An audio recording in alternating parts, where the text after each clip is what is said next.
Good afternoon, everyone. We'd like to welcome you again to another edition of the Centrism Dialogues. Some of you who have followed the last two editions, which um, run for about an hour to an hour and 30 minutes maximum. Those of you who followed the previous versions of the Centrism Dialogue, clear my throat. Code isn't easy. Those of you who followed the previous editions of the Centrism Dialogue, excuse me, I'm trying to make sure that my internet is top notch. We will sort this out very quickly. Sort out this internet issue.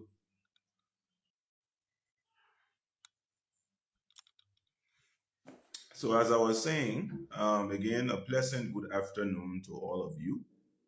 And we'd like to again welcome you to another weekly edition of the Centrism Dialogues.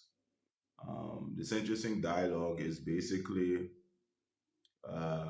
currently a virtual program of the Liberia Political Centrism Movement, which I head as chair of the steering committee that is intended to, in a patriotic and objective way, communicate to the Liberian public happenings in our country, progress in our country in a very dispassionate but patriotic manner. In other words, through the centrism dialogue, what we aim to do is to inform public discourse, but not from the regular, political or partisan way, but rather from a position of objectivity, but also not just relaying the information, but emphasizing what are the key takeaways. For example, you can say that you've attracted 10,000 in investment, but what's the ripple effect of that investment? So, what we seek to do on the Centrism Dialogue is to engender conversations around key issues that affect our country, but doing so in a very objective and positive manner.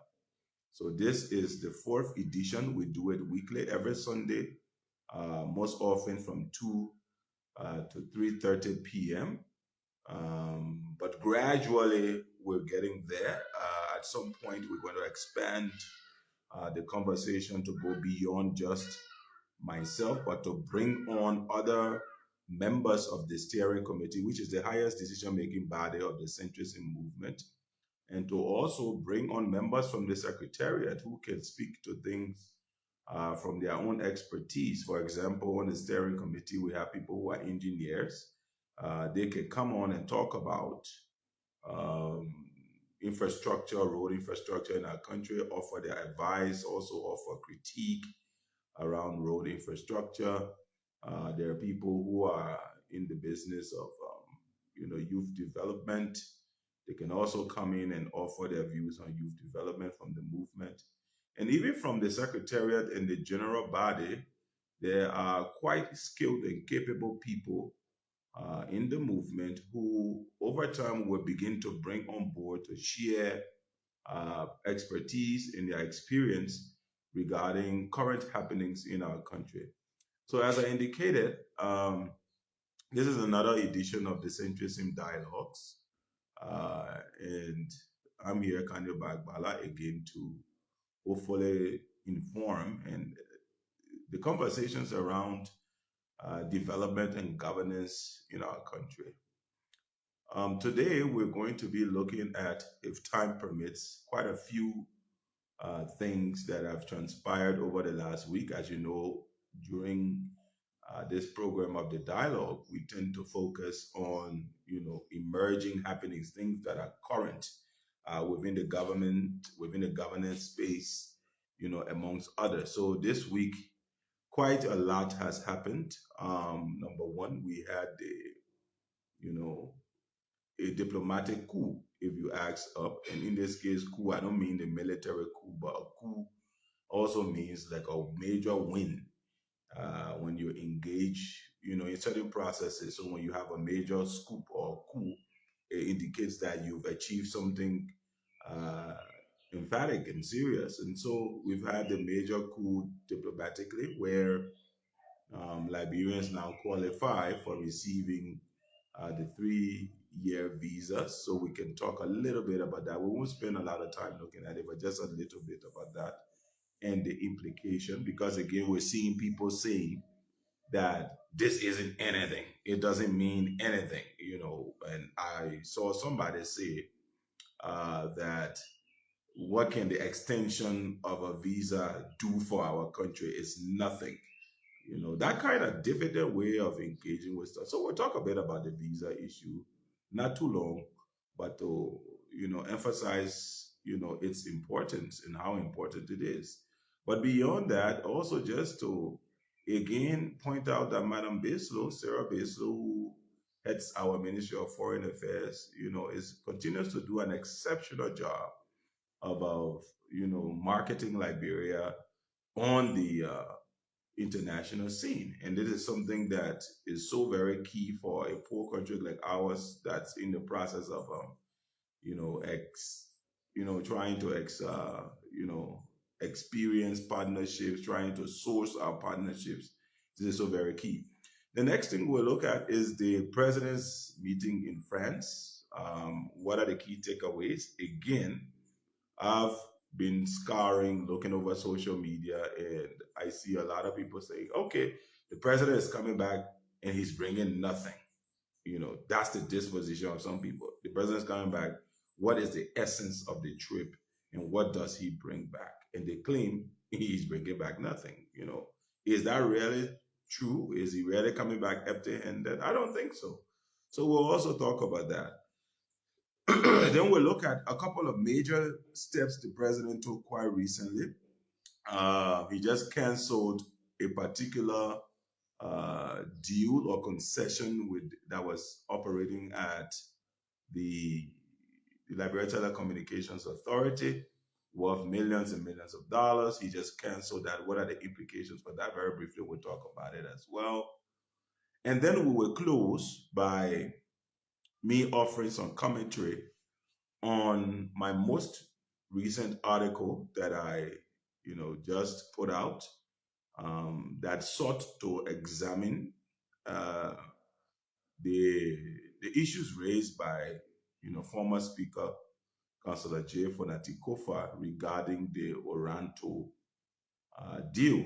He raised a number of issues, uh, quite pertinent issues, and in the realm of academia and intellectualism, when folks raise such issues, it's important for them to be examined intellectually, academically. And that's the tool we use to examine it is by looking at literature, looking at the rules, the regulations, and then offering solid arguments about why we agree or disagree with the positions that persons have taken. So in similar fashion, Councillor Kofa, and I'm sure because he also ascribes to intellectualism, went out there and put out a number of positions regarding the Oranto deal. And I think as Liberians, I mean, we had close to, 14 years civil war, I mean, intermittently. 250,000 people reportedly died. So our disposition is that we're never going to go back to war. And we should never ever see violence, as a panacea or as a, option to resolve issues in our country. And therefore, because we will never entertain violence as a way to resolve issues in our country, then the way in which we engage and resolve issues is by using the law and using argumentation. Argumentation meaning by examining people's position and critiquing it. And that is what I've done. I've been looking at some of the posts that Councillor Kofa has been making regarding the Oranto deal and his position on the deal. And therefore, I thought to examine them closer in tandem with the regulations to see really whether his advocacy holds water. Is it coming from a place that is grounded in law, or is it influenced or fueled by something else? And that's what I did. And quite interesting, and we'll talk about that in some detail. Quite interesting in the sense I put out that argument. It seems like I'm under horrendous attack from people who seem to think that they want to defend Councillor Kofa. But I say to those people that I don't think Councillor Kofa needs any defense. If there's an issue that we've raised, then let's utilize the intellect and have a conversation about it. But again, I see a lot of people running around insulting. But again, occupational hazard, as I've always said, if you don't want to be criticized, then don't step into the public space. Don't offer views. Don't offer critique. Don't offer advice or a perspective. And so I am quite aware that once I've stepped into this space as a public intellectual, as a thought leader, as a lawyer within my own area of expertise, once I've stepped into this space, I will always be criticized. Some will choose to criticize me in the more formal manner, utilizing the same tools that I use. Others will do it in a more pedestrian and carnal manner by insulting. But whichever way one decides rather to engage and criticize me, as I've always said, I'm an incurable respecter of free speech. Incurable. I'm a Voltairist. Those who follow French philosophy will come to know this guy called Voltaire, Louis Isado Marie, French philosopher. And I always cite him because he's one of my solid favorite philosophers. And his disposition has had a lot on not just my views regarding free speech, but just my general sense of tolerance for, resistance, tolerance for different perspective, tolerance for people going against, the view that I hold regarding a certain matter. And I may have said this before. It was Voltaire, apologies, I have a little cold.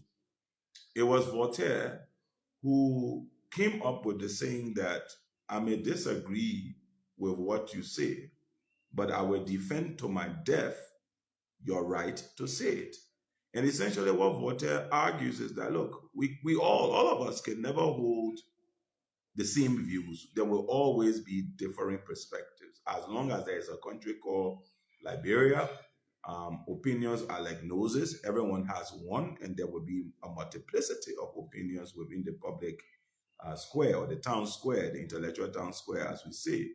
And it's part of the vibrancy of our country now, the democracy. What fertilizes the democracy.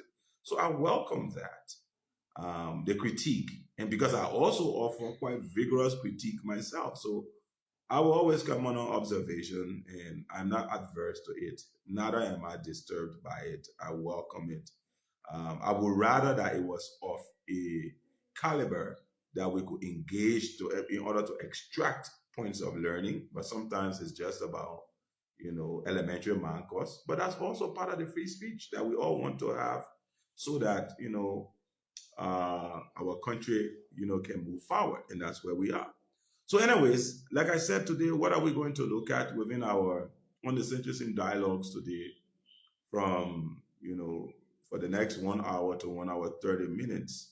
What are we going to look at? The first thing is to examine the question of the visa extension that Liberia just received. And to put this in context, for me, it further entrenches my disposition that things are changing in this country. That under the leadership of President Joseph Yuma Boakai, things are changing. Now, it is quite challenging to communicate change in a way such that people see the immediate effect and feel the immediate impact. I can understand that. Because if you were to go into the markets, go into the ordinary spaces or places where people who are struggling to make ends meet, and you were to ask them, sometimes change is not coming as fast as they want. And I can understand that. I can empathize with that, because when you are in a situation of poverty, you want things to happen very quickly, very rapidly. And I can understand that. But also, that does not mean that we cannot acknowledge the change that's happening in our country. I think there's change happening in our country. I think President Boakai, in spite of all of the challenges of the last 2 years, is leading diligently, is leading fearlessly. And it's important for some of us to be able to to be very objective and come out and point out exactly how this change is happening. So we recently had, to start out with the first talking point, we recently had this extension of the visa, meaning get a 3-year extension where if you obtain a visa, you can get a 3-year visa and have multiple entries into the U.S. And some folks are arguing that this is nothing. It doesn't help the country. It doesn't do anything. But just a sheer evaluation of the number of people who continue to apply to get an American visa year after year will tell you that any positive development within the visa arena in Liberia is good for our country. It's good for our country. And I'll give you a practical example of how a 3-year visa is even better. Because when you have a 1-year visa, sometimes people go to the US on those visas, they stay there, they work, they build networks, they establish families and relationships. And then if it's just a 1-year visa, people return home to Liberia, and that's the end of it. But a 3-year visa gives you a pathway to even establish a permanent residency in the US, because you can go in, come back out repeatedly without having to pay the additional cost of applying for a new visa again over a 3-year period. So that's a major savings. And I think even in terms of the potential it has for Liberians to set up structures, in the US over a period of time, I think that is very practical and very useful. Yet some people will say, because of whatever reason, politics, this is not important. But how many of them are always at the US Embassy applying for visa, right? So this is monumental, and we need to talk about it, and we need to celebrate it, even if it does not put money in your pocket automatically, but it exposes opportunities that you can use in order to improve yourself. So that extension is a very, very positive development for our country. Beyond the visa extension importance itself, what that signifies is something that we need to extrapolate and look at very briefly. Because there's the visa extension that gives you 3 years. But there's also the fact that America now looks at you as a country and ranks you in a way that indicates to the international community that you can be taken seriously, that will respect you. Because if America, that recently, had Liberia placed on a particular list, potentially wanted to even suspend us from accessing the US, now turns around and says that we can give you a 3-year extension, it's a total change in engagement, policy engagement. What that signifies is that the most important country in the world is now looking at us with added respect.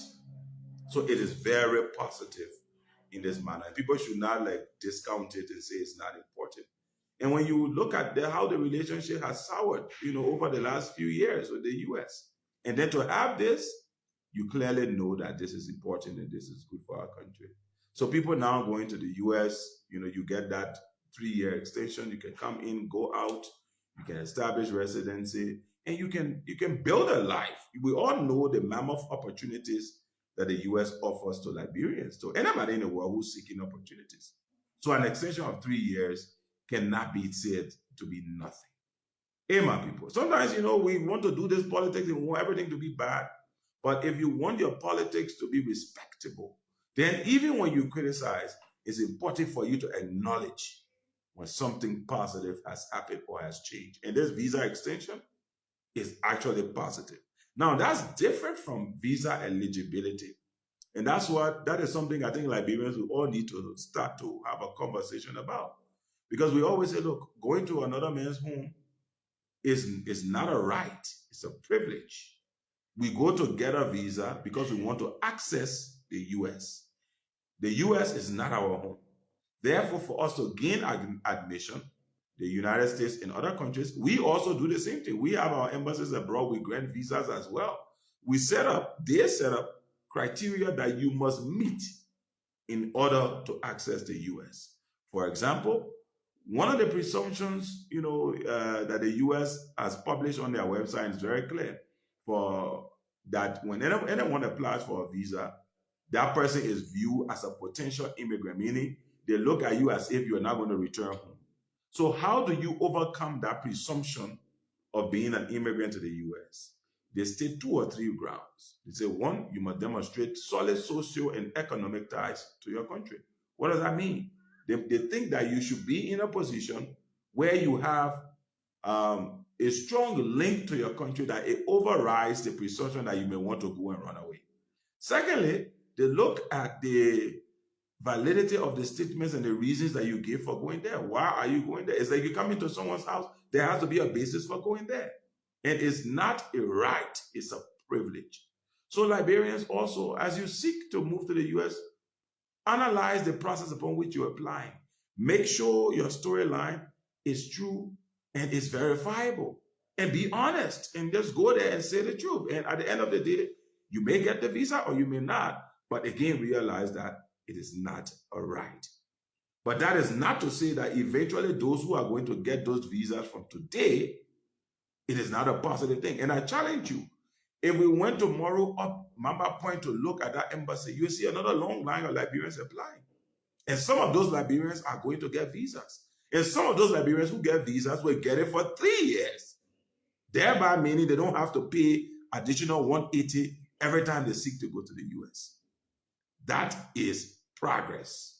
And the reason that is happening is because you have a president who has appointed a foreign minister who knows her craft, is well experienced, and have utilized her experience and education in her network in order to build confidence in our country so that they can trust us. And they've trusted us in giving us the opportunity to stay in their country, to have access to that country over a 3-year period. That is progress. Let's not discount that because, of politics. The second thing I wanted to talk about, and this again further emphasizes how Madam Bai Gbala continues to demonstrate, superb competence in her role as Minister of Foreign Affairs, Dean of the Cabinet, rebuilding our image, rehabilitating our image, and forming strong partnerships abroad. It's the president's recent trip to Paris. And there are those who are asking, what has that trip brought to Liberia? And I'm like, it's all there, out there for you to see if you just look in the right place. If you just open your minds and don't harbor political sentiments, divest yourself of political urgings, of a political lens, and look as a Liberian, look as somebody who loved their country and want their country to succeed. And you will see it all there. And I tell people, most times Liberians will become so accustomed to receiving handouts that we have lost the ability to engage, in the NGO world, where I do a lot of my work in the international setting. We term it as business development, to engage in what I call qualitative business development by engaging other countries. We become so, used to this handout. And that is not going to continue because we are no longer that post-conflict country that just came from war, that everybody was, struggling to come and provide aid, meaning there's nothing attached to it. We just supply you with resources, supply you with food, supply you with money because you're a poverty-stricken country that has come from war. We've left that phase since 2005. It's 2025, 20 years later since our first post-war multi-party democratic elections. So we're no longer that country. So you don't expect aid to be coming from people as handouts. And because of that mentality, when you have a president who is engaging strategically to build partnerships that must be utilized in terms of business development by the key handlers to produce results. People don't see the impact because they expect that when you go to France, the French Prime Minister, Macron, is going to go into their central bank and take out 30 million of French taxpayers' money and give it to Liberia. Then that's progress. Then when you ask, what has the president brought back? Then you say it's because the president has 10,000 or 10 million from France. That's for them, that's the definition of, progress. But that's not how it works in the real world, especially when you are not a post-conflict darling anymore, benefiting from free money and aid. Then nowadays, it is not going to be about aid. It is going to be about constructive business partnerships that can engender results. And those are the kind of conversations that Madame Beslow put together to enable our president to sit with Macron and to explore these things in major areas. One major thing I'd like to cite as a result of that visit, let me just look at my notes because I don't want to miss this, right? If you look at the meetings the president held post the Macron meeting, the president held a consultative forum with a group called MEDEF. MEDEF. And MEDEF is the equivalent of the Chamber of Commerce that we have in Liberia. It's the French equivalence of the Chamber of Commerce.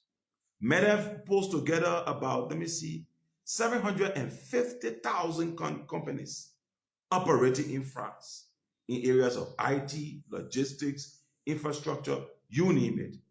MEDEF is the French Chamber of Commerce that pulls together 750,000 major companies and is the gateway to the French private sector. These people had an exploratory meeting with the vice president and signed a memorandum of understanding with the president that they're going to be leading a business delegation to Liberia sometime next year, in the first quarter of next year. Why? To explore business partnerships in our country. And like I was saying, this is massive because what Liberia needs is not handout. In fact, most African countries, we don't need handouts. We need business interventions that we can partner with people, put the rights of our people and the benefits of our people first, and create jobs and income for our people, not handouts for politicians to go and spend. That's not what we need. We need opportunities to invest in our country and develop our country. And here is this president, President Boakai, due to the competence and the network of our foreign minister, went to France, met Macron, but beyond meeting Macron, sits with the French Chamber of Commerce, a conglomeration of 750,000 companies, the gateway to the French economy. Signs of memorandum of understanding, people say that's nothing. They're leading a business delegation to Liberia in the first quarter of next year to explore investment opportunities for our country. Those are the things we should be raging a clarion call for. Those are the things we should be advocating. Not that they gave us, 10,000. I mean, I'm not decrying gifts because, like I said, we're a poor country. For example, the Japanese gives us, rice every now and then. The Chinese donate rice to us every now and then. It's all good and well because we're poor and we need it. But if you ask me, we need the kind of economic partnerships that will be engendered with our Ministry of Agriculture so that we can begin to produce rice, be self-sufficient in rice, so that we create jobs in the agriculture sector for farmers there to create more produce for our country. And that's what business does. It is catalytic in that respect. President Boakai sat with these people and agreed that next year they're coming to Liberia. That was a massive win for our country. And people are asking, what is the president bringing back? All you need to do is just to read. Open your eyes and read. And it's all there. I didn't go to Paris. I wasn't in Paris. All I did was to follow the conversations that were happening. Look at the meetings, see the immersion briefings, and do a little bit of research to understand who are these people and what's their potential. And here am I know all of this. But people will sit down and say, nothing is happening. But again, I'll give kudos to Madam, Sarah Beslow, excellent diplomat, very good at developing relationships and maximizing, the potential for our country. I think this is massive. I think now what needs to happen is the Ministry of Commerce the National Investment Commission, and I've got a bone to pick with the Investment Commission, and this week is going to be defining in that bone to pick, but I'll leave it for now. But the National Investment Commission and other entities that are involved with trade, the Ministry of Labor, should now be putting together the action steps out of that meeting with MEDEF in terms of how can we benefit from a partnership of 750,000 companies and the gateway to the French economy. How can we, build those kind of partnerships and create jobs for our people? The multiplier effect. President Boakai has done his part. The Ministry of Foreign Affairs have done their part. The ball now needs to move to the Ministry of Labor, to the Investment Commission, to the Ministry of Commerce to take this partnership forward and practicalize it. So if you ask me, President Boakai's trip to France was a monumental success. Beyond that, of course, we know ArcelorMittal is also quite big within France, and there were conversations about that, and we know the Mittal thing is up for renewal. Mittal has been a consistent partner in our country, particularly within Bong Nimba and Bassa, offering scholarships, offering jobs, and the renewal is so very important, right? And so the president's trip was very impactful and very successful. The next steps that follow are now what we need to focus on, us meaning the responsible partners, I'm a private citizen, right? To focus on, to take it forward. Those are the kind of things to look at. This is positive for our country. This is great for our country. And nobody should tell you that the president came back on empty-handed or didn't achieve anything. He achieved a lot. And that's the key example and takeaway from that trip for me. The second thing I wanted to talk about today is the president just established the Carbon Markets Authority. In Liberia, we tend to only focus on certain types of government entities, and therefore we don't notice these kinds of things and how they are important. But I think it's a very progressive step on the part of the president to now develop a carbon market authority, because where the world is going, there's going to be a lot of resources in the carbon markets going forward, especially the hydrocarbon markets in those areas. A lot of resources are going to be coming into those areas. And I think it's foresight that has led the president to create the carbon market authorities. And that means there's a huge market now that's developing in Europe and other parts of the world. And I believe part of the conversations that were held with MEDEF and others is going to tap into this whole carbon market stuff as well. So it's a major win. And I think the next step is to fully constitute the authority and start to explore investment opportunities in Liberia on account of the carbon market. Things we need to do, we need to establish a carbon registry. We need to look at financing in that sector because it's actually a very lucrative sector. We need to look at that as well. And we need to monetize our natural resources. Liberia is largely underdeveloped, but there's a lot of money within the carbon market sector that people are tapping into without even having to come and put boots on the ground. And I like the fact that President Boakai is taking an institutional approach to this, the Carbon Market Authority. So this is another big win for us. And the government needs to take that forward like yesterday so that we can begin to access those additional revenue streams on account of the Carbon Market, Authority. Now, the third thing I like to talk about is the recent suspension of this TRA deal at the Liberia Telecommunications Authority. And I think some people may have missed that, but via an executive order, President Boakai recently canceled the TRA deal, which he canceled as a consequence of fraud and insider trading amongst other. The TRA deal was a really massive deal for traffic monitoring, meaning monitoring telecommunications traffic in our country. And for me, what this just says to me, if you look at the way President Boakai now is moving in terms of governance, he's becoming very big on accountability. He's becoming very robust in terms of reviewing frameworks. And it also tells a lot of the people who are in government that you need to be mindful. Whatever contracts, whatever deals that you're going into, you need to be mindful because if he's reviewing these things and taking clear action steps to address, the gaps that exist. So I think it's a good thing that the president was able to do that. Now what he'll do is to open up the playing field for more responsible actors to get engaged and to take that forward. But I think that's good. So in terms of this week, I think those are the three major things that President Boakai has embarked upon, and that demonstrates to me, as I say always when we come here, that things are changing in our country. Things are changing in our country. A 3-year visa extension is an indication that Liberia is more respected by the world's greatest country, and that therefore there's added confidence in things are changing. Meeting Macron and meeting MEDEF, which comprises over 730,000 of the major companies in the gateway to France in terms of trade and infrastructure, and the commitment signed that was going to bring people to Liberia in the first quarter to look at investment opportunities, is a major, major deal, and things are changing. Suspending bad deals that take away resources from our country, enrich a few, but deprive the many of opportunities is foresight on the part of the president. It exemplifies good governance. It means that things are changing.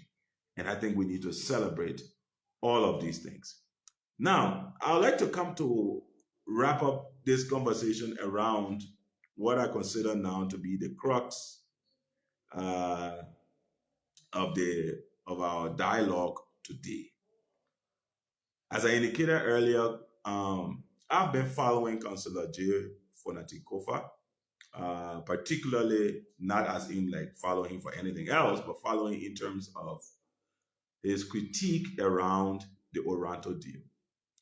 And why this has come to my attention is because, look, I believe that, and I mentioned this earlier, in the conversation not too long ago, I believe that handouts will not develop Liberia.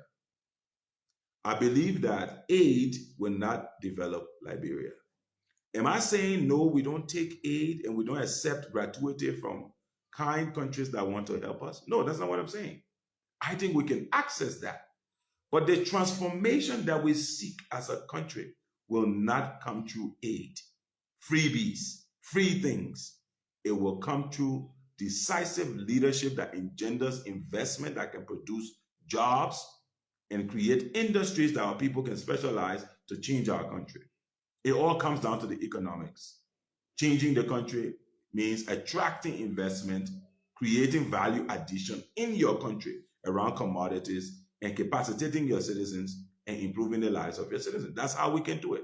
And that's why I'm extremely passionate about investment. So quite recently, when people kept saying that, nothing's happening in the country and nothing has changed, and we see President Boakai has attracted 3 massive investment portfolios to Liberia within the last 3 weeks. There's the HBX deal for $1.8 billion. There's the Oranto deal, and there's the Total Energies deal. Both the Total Energies and the Oranto are in the petroleum sector, and HBX is within the rail sector. And I like these types of high-value investments like these two because they are big on the services sector, meaning you're going to capacitate Liberians to work in those particular areas. Engineers, logistics folks, oil experts, oil engineers will be required if we move ahead with the development of those particular areas. So we've attracted those investments. And I think that's how you change a country, by investment and not by aid. And so therefore, like I said, I'm always passionate about investment. And so after all of this critique of the government that Councillor Kofa and others have been offering, that the government is sluggish, they're not attracting investment, President Boakai, through his judicious insight and his team, attracts these major investments. And for whatever reasons, Councillor Kofa singles out the Oranto deal and says that it is bad for our country. Now, don't get me wrong. I'm not one to back a bad deal that deprives Liberians of opportunities for our country. I'll never do so. But when somebody mentions that a deal is bad, then what I do is that I want to go back and look at the arguments being made and to establish an intellectual frame whether or not these statements being made are actually being made in good faith and they actually undermine the country. And so I've been watching, Councilor Kofa's posts around these things. And that's why, energized me to investigate it further and to come up, with a position, which I put out on my article. I put out in that article on my Facebook page. So what are the issues that were raised? The first thing that, Councilor Kofa raised, and I responded to that, is that the percentages that are allocated in the deal, mind you, I haven't seen the deal yet, but I'm going on the information that Councilor Kofa put out there, and that's what I'm analyzing also in tandem by looking at the laws, the petroleum law in particular. The law puts out clearly that there has to be a 15% interest, a 10% interest that comes to Nocal, and a 5% interest to the Liberian people. And the deal, according to Kofa, was 15% to Nocal. And he therefore argues that 15%, because it comes to Nocal, means that the Liberian people are being deprived of that percentage. Therefore, the deal is bad. And I disagree with him. Because in his mind, if 15% goes to Nocal, then it means nothing comes to the Liberian people. Then the question I must ask Councilor Kofa, let's assume if we were to say in the deal that 5% comes to the Liberian people, how would the Liberian people, all 6 million of us, access that 5%? How do we access it? Does it get paid into our individual bank accounts? Or do we give cash, out to every Liberian, individually? Absolutely not. That 5% is monetized and placed within the national budget and is deployed towards infrastructure and other social benefits for Liberians. That's how we benefit. Because right now we do not have a sovereign wealth fund that you can deposit money into and say, let it sit there. So in other words, it is governmental institutions that then benefit from that percentage and utilize that percentage towards the betterment of the lives of Liberian people. So Nocal got the 15%. What is Nocal? Nocal is the National Oil Company of Liberia. It's not the National Oil Company of Sierra Leone. It's not the National Oil Company of Guinea. It is the National Oil Company of the Republic of Liberia. So therefore, it is for Liberians. So when a percentage goes to Nocal, it does not deprive Liberians. It's a Liberian institution. What Councilor Kofa should have been raising, if that were the case, is what are the payment mechanisms for that money going into the consolidated fund so that it can be deployed towards issues that affect Liberians? And I think that is the way it ought to go. But to claim that because that percentage goes to Nocal, which is a Liberian governmental entity, it is not coming to Liberia, it's just a question of confusing the public to create the idea that there is something wrong going on and Liberians are being screwed, which is not the case yet. And I pointed that out clearly in my article, and this is supported by the law. All right. The second thing Kofa raised is the question of signature bonuses. He argues that why, the signature bonus seems to be unaccounted for. Why is it happening so? And again, if Kofa just went back to look at the same petroleum law, which I'm looking at, on the Section 66, the Public Financial Management Act, as well points this out, that those signature bonuses go into government revenue. It doesn't go into anyone's private pockets. So if there is a signature bonus that comes out, does it mean that somebody is pocketing that money and stealing it? Absolutely not. But the way he frames it when he posts is as if when there's a signature bonus, either Nocal or the Petroleum Authority or somebody in the government has collected that money, possessed it privately, and they've taken it away, which is not the case. And I think that's part of the reason why I think it's wrong to create the impression that somebody is stealing money or some money is unaccounted for when you know that is not the case. So again, I dispatched that particular argument about the signature bonus in my article, that I don't think it has merit, and I think he's just trying to mislead the Liberian people. The third thing he raised in his position is about reimbursement costs. What are reimbursement costs? Reimbursement costs normally arise in contracts where investors front load money with the potential that they will discover something that is of financial value or financial quantities through their investment and exploration. In fact, most petroleum contracts are described as exploratory contracts because when they do the assessment, they discover that there is a possibility that you may have oil. But the only way you know whether you actually have oil is for the exploration to happen. But based on that potential, they pay you some money, all right, to go in and to get the rights to go and explore. Therefore, they go in to explore. Now, what is cost recovery in this regard? Cost recovery is normally when they say, look, we're going to pay you this money, we're going to go in and explore. If we discover oil or the resources that we're looking for in commercial quantities, in fact, that is the phrase they use, commercial quantities. If we discover them in commercial quantities, then it's all good and well. We will go in and do our investment and recover, our investment per what we agree. However, in whatever investment we made before or cash front loaded, we'll recover that. However, if we don't discover anything, whatever money we place in that deal remains there. And some of you may be aware of these kinds of things. But Gov't argues that these people should not be able to recover. Because to recover, he argues, is against the interests of Liberia.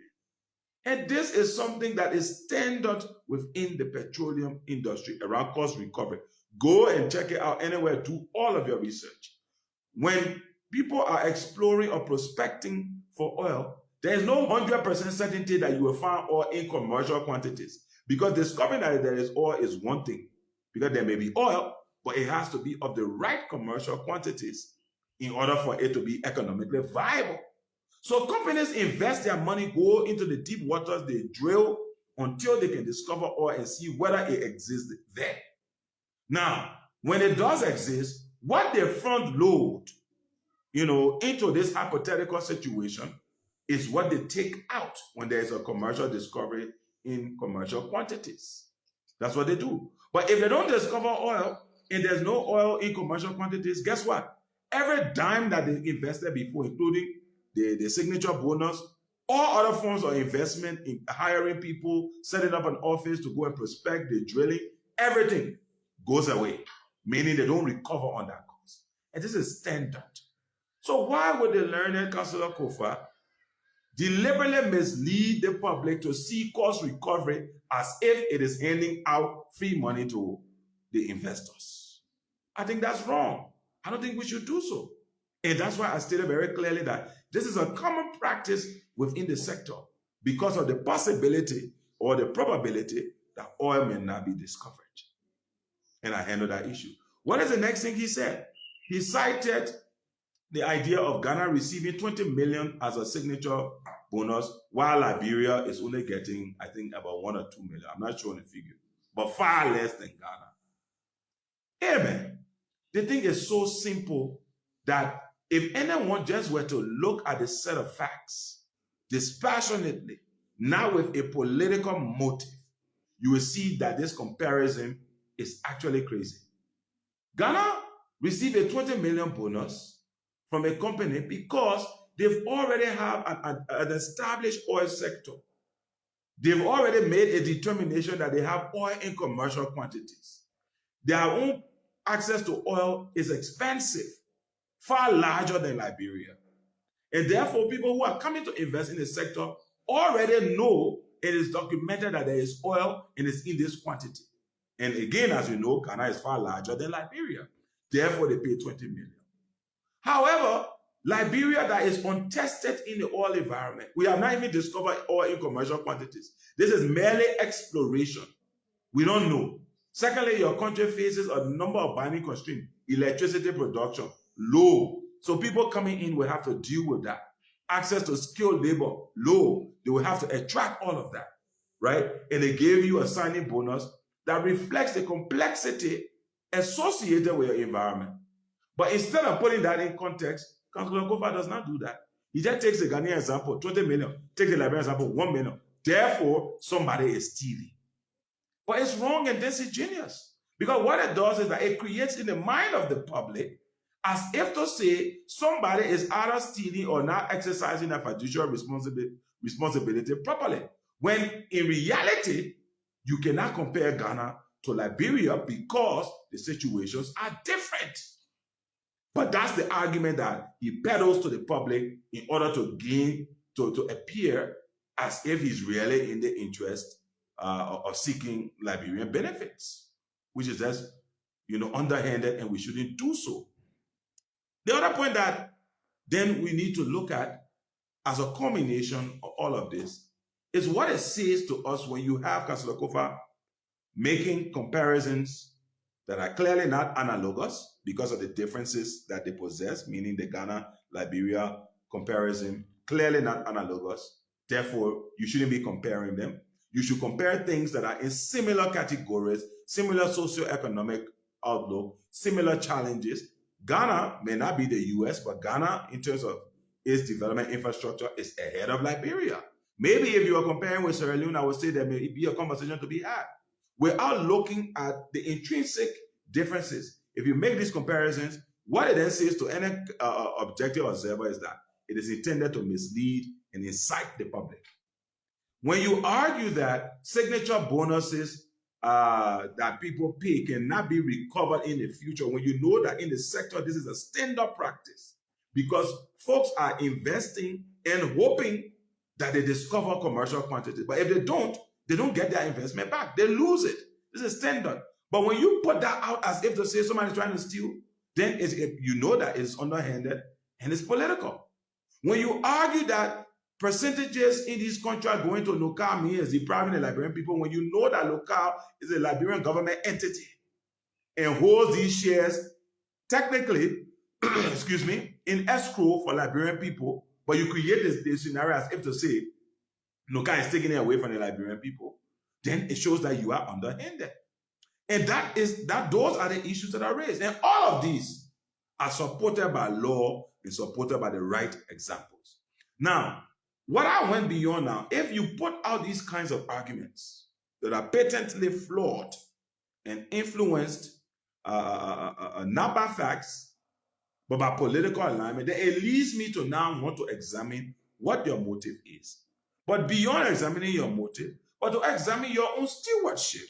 And as I indicated in my article, I said, look, Councillor Kofa was Deputy Speaker for a long time and eventually became Speaker. During his time as Deputy and Speaker, he was a part of the ratification of several contracts or concessions and became active in some of them. For example, because I'm a lawyer, I will use the word alleged, but I know that to be true. His firm, the International Law Group, represented B Mountain, represented a number of the major concessions. I think even still represent B Mountain today. B Mountain that is being queried in terms of how they're operating in Grand Kima County. Many times, ILG, which is Councillor Kofa's personal law firm, represented them. And ILG represented B Mountain even whilst he was Deputy Speaker of the House. Why were those issues regarding the irregularities with B Mountain not ever raised one day by Speaker Kofa then, or by Councillor Kofa on a Facebook page, with all of the issues that people were raising about B Mountain, even to the point that there was a disturbance in Kima County, in Kinjaw, and citizens kept crying for greater intervention. He was Deputy Speaker, and he became Speaker, and his law firm was representing B Mountain. Did he ever one day come outside to argue on behalf of poor people and the rights that were there in Kinjaw while his firm was representing B Mountain and he was Deputy Speaker and Speaker? Did he ever do that? Never. In fact, I don't even recall, any major intervention from his side regarding B Mountain. So what happened to the advocacy at that point in time? What happened to the advocacy?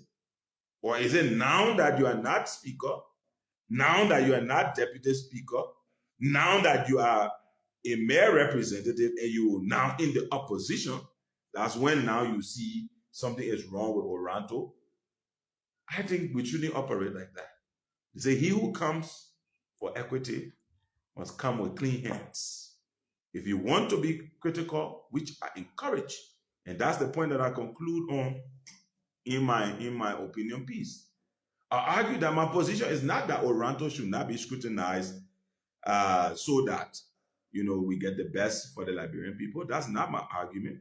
My argument is not that Oranto may be the best, because I haven't really looked at the deal in details. I'm just analyzing based on the points that Kofa raised in his post on Facebook, which I believe are inciting the Liberian people and inciting people to think that the government is stealing. And I believe that it is not couched in patriotism, but in selfishness. That's why I responded. But I don't disagree with the evaluation of Oranto. In fact, I am raising issue with the Putu mining. And we just wrote them again, meaning from the Grand Jida Bar Association that I am president of. We wrote them again, outlining our issues. And we said to them in no uncertain terms that if they do not respond to those issues, we will file public interest litigation against the National Investment Commission so that they disclose what is going on with Putu. So we are not adverse to looking at the merits or demerits of these contracts. We are open to that, and it should happen. And the fact that President Boakai just recently canceled this LTA concession tells you that he also agrees that these deals should be scrutinized properly so that they provide benefits to the Liberian people. So he's with me. I'm sure he'll be happy to hear that I'm requesting that the National Investment Commission disclose and comply with law about what is new in Putu and what is going to Grand Jida County and the Southeastern County, because we need investment there, we need jobs there. And that should happen. So I'm not averse to openness on Oranto. No. What I'm averse to is politicizing advocacy. Yesterday, you were deputy speaker. Yesterday, you were speaker. Your law firm was representing a major concession in our country that has been repeatedly accused of bad labor practices, of not meeting their requirements.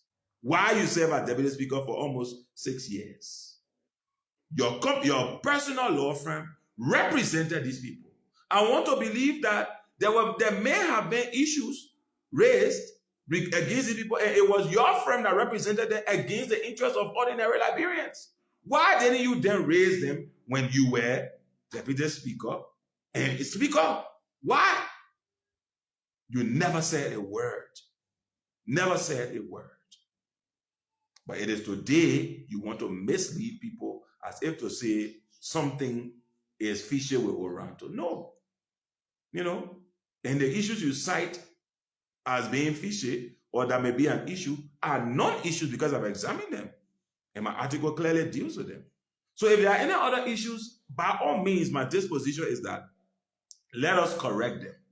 If there are any other issues, let's improve them. In fact, you as lawmaker, your role in the ratification process is to engage constructively with the investment to improve it, not to leave it as it came to you. The executive will work with the investors, they will put together, and their lawyers, and they will put together a package. And they will submit that package to you. You as a lawmaker now, you're supposed to take that deal and improve it. But instead of taking that deal and improve it, you are on Facebook grandstanding that you don't support it and you vote against it, and it's bad for the people. Why aren't you using that energy to improve the deal within the legislature to correct whatever defects you may have observed, so that the Liberian people don't get a raw deal and a bad deal? But the reason why you're not doing it is very clear, Councillor Kofa. You're not doing it because you're not interested in improving the deal. You're rather interested in bringing bad press to the government. You're rather interested in inciting the Liberian people against the government and against the president. You're rather interested in scuttling this deal to score political points because you want to run for senator in Monserrado County under the CDC. So you want to be seen now as an advocate. But that's not how you do it. You must be consistent.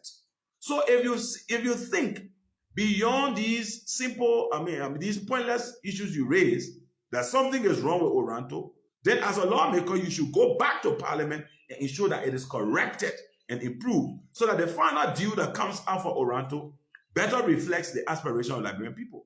Not on Facebook, grandstanding and inciting people for political purpose, undermining investors in our country. And you know what it means when a lawmaker who was just speaker and deputy speaker starts to make these kinds of statements publicly about the deals, about investment, it discourages investment in our country. You have a responsibility to fix it. You should fix it. Not come on and be an advocate. That's what I was saying to people the other day. Look, when you're in a role where you are entrusted with a responsibility, you don't come out to cry. We are the ones who are private citizens who elected you should be out there on advocacy. But you in there as a representative, you should be using your skills as a lawyer, many years in drafting, to improve that deal. Not to come and tell us it's bad, therefore let's cancel the deal. No. And that's why I believe it's underserving. And you are only using this to badmouth the government, to badmouth the president, and to make it seem like somebody wants to steal and to discourage investment in our country. And that's wrong. And that's why I came out and clamped down very clearly on some of the things that you've been saying, because I think they're deceptive. It doesn't come from the right place, Councillor Kofa. Beyond that, I've got no other issue against you. And my article is self-explanatory. Is there. You know, seditions, I mean, those who are, I don't know, it's all of them, they are egging you to run for the Senate. Maybe that is why you're now taking on an advocacy role. But I keep saying, when you were Deputy Speaker and your law firm was serving as legal counsel to B Mountain, you never once said a word about the issues that have been in B Mountain, in Cape Mount County. It is now that all of a sudden you love the people of Monserrado County and Liberia. I think it's underserving. Yeah, but you can do your stuff, but don't malign the government. Don't create a bad reputation for the investment environment.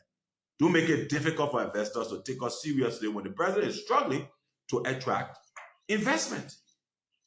That's my position.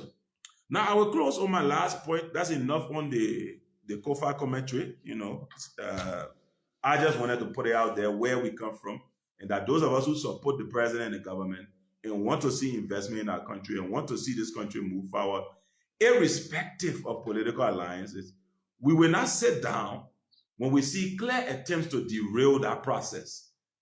Attempts that are not couched in patriotism or wanting the country to better, but couched in selfishness because you want to incite people against the government. No, we will not see that. And anywhere it comes from, we'll make it our responsibility as a self-appointed, you know, the people say I'm the new Minister of Information. Yes, as a self-appointed Minister of Information, and officially somebody who supports the government, if I see facetious criticism that are not grounded in patriotism, we will respond emphatically, because that is how this country will improve. Not to allow people to get away with misleading the Liberian people on grandstanding, etc. No, hypocritical grounds. We will not do that. And that is all I will say on the COFA issue. You know, it's not an important thing to me personally for COFA. It's just about when people like these make statements that undermine investment in our country, then we need to respond to some of those things. Now, we'll end by finally talking about something that I'm very passionate about, and I've been raising, you know, for the last couple of months now. For those of you who may not know, I serve as the president of the Gov't Bar Association, and by extension, I am a National Executive Committee member of the Liberia National Bar Association, because as president of the Gov't Bar Association, which is a subset of the Liberia National Bar, I am an executive committee of the Liberia National Bar. Now, as president of the Gov't Bar, I have a fiduciary responsibility, not just to the members of my bar, but by extension to the people of Gov't County, where I come from. We've acquired education not for private gain only, not only to better our lives personally, because at least for some of us, it doesn't matter which government is in power or who is president. We'll continue to have and enjoy a very solid upper middle class life, no matter who is president, no matter who is in power. Until that time, you know, until the good old Lord calls me, we will enjoy a solid upper middle class life, right? So it's not about us, but we've acquired education in order to impact our environment beyond ourselves and our own personal pecuniary aspirations. That's why I became a lawyer. And in my role and my capacity as president of the Grand Jede Bar, that is a responsibility I owe to the people of Grand Jede County, where I come from. When I go to Zwedru and I go around the town, sometimes I'm so amazed at the level of joblessness. I'm amazed at the lack of opportunities. I'm amazed at our young people who are coming out of school with no clear options and going into the Gov't camp. People are graduating high school and going into the Gov't camp, riding motorcycles because it is, it is so difficult to even conjure up a future beyond those things because of a lack of opportunities. And when I go there, I think our role now, before it used to be the roles of our fathers. My late father, I always used to tell him, I say, I think you're a patriotic Liberian, but you're also a crown nationalist. When it comes to Grand Jede County, anything Grand Jede Bai Gbala was in it 1,000%. Because he genuinely cared about his people. He was not a guy driven by money and all of those things. He sincerely cared about seeing things change in our county. And that was his responsibility and others like him. Now that he's gone, we must take up the mantle, not just in Grand Jede, but in our country, to improve the well-being of our people. So in our capacity as president of the Grand Jede Bar, we owe a fiduciary responsibility to our people to utilize our learning to improve their lot. That is why I'm so very much taken with this Putu deal. And I will go down swinging, if I must, on Putu. And I don't care how it goes, but I will go down swinging and we will see the end, as we normally say in Liberia, right? END of this show regarding Putu, because there cannot be, to use the words of President Boakai, there cannot be business as usual. No, we cannot continue to sign massive deals, concessions, taking out resources out of Grand Jede County, in Monrovia, and the people of the county, Grenadians, cannot feel the impact. We signed Putu more than a decade ago. Some payouts were made to government. Putu became dormant. Our people today, there are no jobs. The whole place is deserted. What monies were paid to government, we don't even know. And now Putu is coming back and it's still under the same cloak of darkness. We cannot permit that. We cannot permit that. And we've been treading the professional road on this matter. And we'll continue to do so. But at some point, what we have learned and what we know, we have to utilize it for the benefit of our people. And so, when the information regarding the resuscitation of Putu came, as a bar, we wrote the National Investment Commission. We wrote Chairman Jeff Blabo, and we introduced ourselves that we are the bar, we are lawyers emanating from Grand Jede County. We are aware that there's a process of resuscitation, and we want to sit with you to understand what's contained in this resuscitation. What are the material changes? How does it benefit the people of Grand Jede County and by extension, the Southeast? We have an interest in knowing these things. And we have a right as citizens of the county to request that information from you directly. Because as chairperson, you work for us, the Liberian people. And I'm sure President Boakai tells you every day, Chairman Blabo, you work for us, the Liberian people. And we have a right to engage you, public office holders, and request information so that we know what's going on. It is not a favor you are granting us.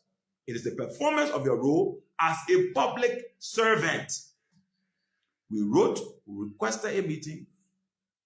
We were told the meeting was guaranteed. And we arrived at the National Investment Commission only at the last minute for the meeting to be cancelled without any prior notice. Very disrespectful to us. Lawyers had taken from Grand Jede County, had taken upon themselves that day to go to the NIC, and you cancel a meeting in the last minute and never came back to us since then. After that again, we gave you the benefit of the doubt. Quite recently, we continue to engage and ask questions. We wrote you again. And I'll just say, because I'm going to publish this letter, this communication sometime this week about what we've written you going forward. And in that letter, if you read that letter, and I know you received that letter, Chairman Blego, at the close of that note, we've sounded a caveat that our next step is going to be litigation. Yes, we have a right under the Constitution to sue for remedies because the resources concerned are within Grand County, and we have a responsibility. These are our natural resources. And if anything is happening there, we have a right to know. We sounded that caveat. So those of you out there, these are the things we outlined in our note to Chairman Blego, and he has yet not responded to our queries. And it'll be interesting, what will be the disposition of President Boakai when he to discover that this is how the National Investment Commission is being run, under a cloak of secrecy? It'll be interesting because the president clearly is very clear that there will not be business as usual. This is business as usual.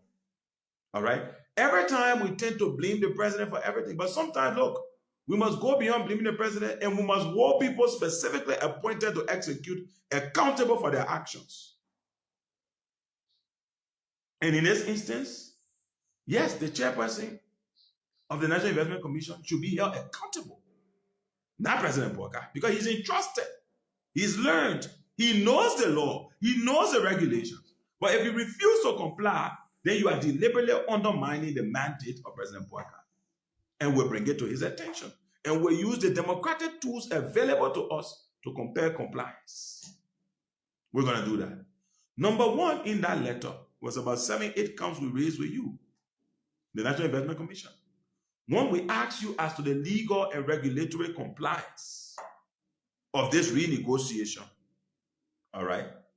When you are renegotiating a dormant concession, it functions as if it is a new concession and there are rules there. Did you satisfy all those legal rules before you got to where you are? We have a right to know this. And we're asking that you share that information for us. We raise issues of financial and economic fairness. When this company became dormant, there were fees owed, social development funds owed to the Republic of Liberia and by extension to Grand County. Now that it's being renegotiated, have you paid those money? Meaning, has the person negotiating or the old concession holder, if there is a change in ownership, have they satisfied the outstanding amounts to the people of Grand Jide? Have you waived it? If you waive it, why did you waive it? If they paid it, where have they paid it? The people need to know. We ought to know. We request that information. The third thing we ask is governance and transparency. The Interministerial Concession Committee is comprised of specific persons by law. Because you all are on that committee, integrity, transparency demands that you can have nothing to do with that investment in any private capacity. That is why we want to know this company that is taking over Putu Mining, who owns it? In law, we say, who's the beneficial owner? We want to know. Are any of you on the Interministerial Committee connected to the company that's taking over? Is anybody who is involved with the process of this tendering connected to the company that's taking over? We want to know. And that shouldn't be a difficult thing to share, with citizens of the county. You have not responded to that. Thirdly, the law provides that when you act on the behalf of people, and that's what you're doing. Mind you, Putu Mining is in Grand Jide County. I'm not saying that is what we should do, but if the citizens of Grand Jide are not satisfied, no concession there will go into that county to do any work. So how do you ensure that the citizens are aware? The people call it free, prior, informed consent. The law provides that there should be consultations. This deal has been dead for more than a decade. So it is tantamount to as if it is a new deal. Therefore, public consultations, And this public consultation does not mean just talking to the legislators. It means convening public discourse in the county so citizens of the county know what is coming to the county. And you get their informed consent directly from them by engaging the sectors of the county. Also, we've got the local development, the local decentralization act that also gives certain powers to the community. Have you done that? You haven't done so. And therefore, we categorize all of these issues and we raise them with the National Investment Commission directed at Honorable Jeff Blabo, who chairs the Interministerial Concession Committee, requesting these disclosures and requesting him to act in conformity with the law. Because that's what President Boakai will want. President Boakai is on record. He's been suspending, sacking, and firing people who are not operating in line with law. And we have a clear instance here regarding this Putu deal where I believe regulations are allegedly being violated. There's an opportunity to correct these. That's why we have taken the way of writing. That's why we've done so. But if our entities are being ignored, then we'll resort to the only way that issues are resolved in a democracy, by utilizing the law. Before we get to the point of utilizing the law, we're going to also formally communicate with the office of the president through the Minister of State, categorizing our concern. And this will be an open letter that we will publish addressed to the Minister of State, raising the same issue that we've raised with the chairperson of the National Investment Commission that have remained unanswered today. And that letter will be published and it will go to the office of the Minister of State, so that the president is put in full knowledge of what is happening. It is 2025. This is not 2005. You cannot renegotiate a concession on behalf of a county when the people in the county don't even know what the key provisions are in that concession. No, you can't do so. You cannot negotiate a concession when there were monies owed to the county, and we don't know whether those monies have been paid to the county as yet you are renegotiating in silence. There is nothing wrong with disclosing that these people owe 2 million, and we waive 1 million, and 1 million was paid into the consolidated fund for Grand Jide County. There's nothing wrong with that. It violates no law. You have not said so. There is nothing wrong with disclosing the company that's interested in taking over this concession, so we can know who owns our company. So we also know that it is not people that are associated with the Interministerial Concession Committee. Maybe they're not double dipping. It has to be clear and transparent. These are very valid issues. And most times when society, and I'll close on this point, when society collapses in violence, most times, and I never advocate violence, I will never advocate violence, because as a lawyer, I have a responsibility to ensure that laws are respected and followed, that the courts are utilized to resolve disputes in our dispensation. So I will never advocate violence. But most times, you know what instigates violence? Is when people willfully and wantonly look at laws and violate them and refuse to run open governments. You are the National Investment Commission. You are a representative of the president. The president has communicated his desire for an open government. The president has said for too long, our people have suffered. The president has said there cannot be business as usual. The president has been sacking and dismissing people for acting in contravention with rules and regulations. And yet, there is a major concession that has the ability to transform our county, create jobs for our people, develop our community in rural Grand Jide County, where there is almost nothing, and our kids are going into the gold field every other day, and you refuse to disclose information for whatever reasons.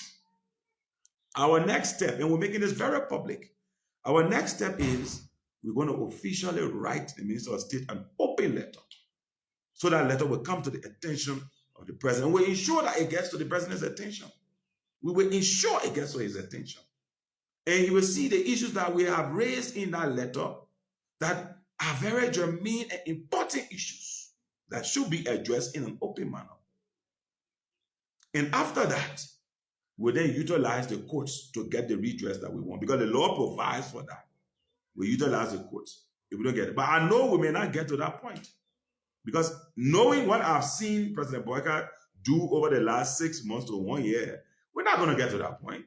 So if I were you, Investment Commission Chair, I would rather respond comprehensively to these questions and disclose the information that is required so that this concession is executed in line with law and it makes the president, look good for the Liberian people. On that note, I'd like to again thank you for staying here with us for another edition of the Centrism Dialogues. We're planning to expand this conversation to bring in other professionals and leaders of the centrism movement, the Liberia political centrism movement. The Liberia political centrism movement is where we place the country above political orientation, where we support development in our country void of politics, void of who sits in the executive mansion. It's not important to us. If it is good for our country, then we want it. I am a seditian, but I support President Boakai, and I want him to succeed. And right now, I'm one of his biggest cheerleaders, and I will remain one of his biggest cheerleaders as long as he continues to lead intentionally the way he is leading, by taking charge, by ensuring that the right things are done, by making us proud on the international plane, by attracting investment to our country. I am going to support the president. And the centrism movement is around that ideology that, look, it's not about political appellations, but it's about what is good and right for our country. That's what it's about. So we're looking to expand the Centrism Dialogues, to take it to the radio as a regular weekly conversation where we bring in other professionals and we talk Liberia, not from what benefits our political party, not for what benefits, our own narrow political interests, but from what is good for the country as a whole. If you think that what we said resonates with your ideology about what you want for our country, then reach out to us either through our inbox directly. You can reach out to me by message, or you can reach out on our page. The Liberia Political Centrism Movement has its own Facebook page. Reach out there. Somebody will be there to receive you and to incorporate you into the conversation we're having, and so that we build and work together to build a Liberia void of politics, that we can maintain our politics, but let's take a positive and objective look at things that are happening in our country, right? We're planning our launching ceremony for November. Hopefully by tomorrow, we'll confirm the final date for the launching, which is happening this November. And we're going to do it, quite differently. It's going to be more of an intellectual affair where we talk and try to distill views that can move the country forward from, thought leaders in Liberia, not just the regular people, but thought leaders who actually care about the country. That's how we're going to design our launching. All right, that's what we've been working on. And this November, we will be doing our launching, and you all will be invited to come and participate and be a part of that as well. On that note, it's been me, Kanio Bai Gbala, here, just shooting all of these thoughts about country. Again, I hold no personal malice or issues against anyone. I just feel that there is a need to keep the conversation legit, keep the conversation honest, keep the conversation patriotic, so that this country, 170 plus years, so that we can try to make some progress. That's all that we want. So on that note, it's been good being with you. Hopefully again next week, we'll be back with another edition of the Centrism Dialogues. Thank you and bye-bye.